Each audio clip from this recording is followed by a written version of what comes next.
Hi everyone, it's Nick with Build Up Advisory Group and it's Fast Build Fridays, a web series where we will quickly build what you know about infrastructure design in the nonprofit sector. Today's Fast Build topic is the importance of having and following a conflict of interest policy. Raise your hand if your organization has a conflict of interest or COI policy. I bet that if you're a U.S. charitable organization, a public charity, or a private foundation, your hand is raised. Now, let me ask you another question. How many of you are closely following that policy? Based on my work over the years, I know that not as many hands went up.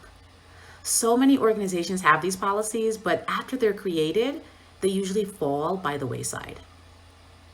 I want to share three key considerations about these policies that illustrate just how critically important they are to strengthening the infrastructure of an organization. First, a conflict of interest policy is meant to ensure that key people with influence over an organization's work or processes are acting in the best interest of the organization. It's in place to help us identify any interest that might compete with the organization's interests. Sure, you could come up with an approach that makes sense and is reasonable to address conflicts, but the question is, how will everyone in the organization know that procedure and follow it consistently? This is why we codify our practice and institute a conflict of interest policy.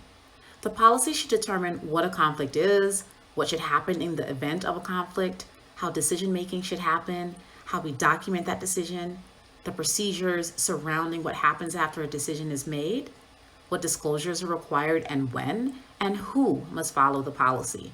So it's critical that we have a policy in place that articulates all of these parts. And it's not just me that cares. If you're in the United States, the Internal Revenue Service also cares if you have a policy or procedure in place to address these situations, and some states even require it. Second, a fundamental question for these policies is who must follow the policy? Anyone who has that influence or control I just talked about over certain parts of the organization is subject to the policy. Board directors, trustees, officers, program directors, some program officers, and other key people that hold similar roles and responsibilities. It doesn't matter what their titles are. If they do the things that key people within the organization do and have influence over a department, team, transaction, or process, for example, they should definitely be subject to this policy and be required to complete annual disclosures about their relationships with other entities and people, particularly those doing business with the organization. You should analyze each role within the organization to determine whether the role is subject to the policy instead of automatically pulling everyone into the policy, even though it seems easier. By not performing the role analysis I mentioned, you may raise or ignore capacity issues within your organization. When thinking about who's subject to your policy, determine the responsibilities of the roles and think carefully about your own capacity to monitor the disclosures of everyone you've made subject to that policy.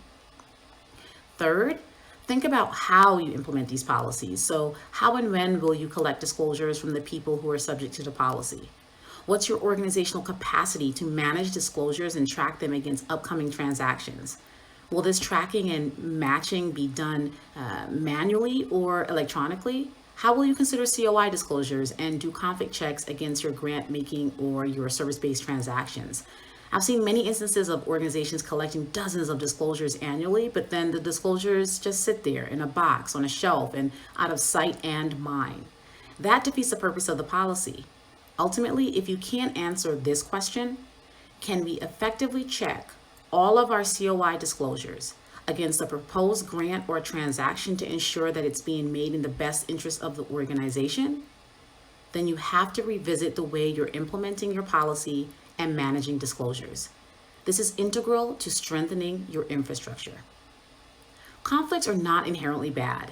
They're not things to be avoided or hidden. I know my clients have heard me say this a lot, but if you're doing amazing work and building relationships within communities, you will have conflicts. No one should applaud when you have no relationships with the communities in which you're working and therefore have no conflicts to report.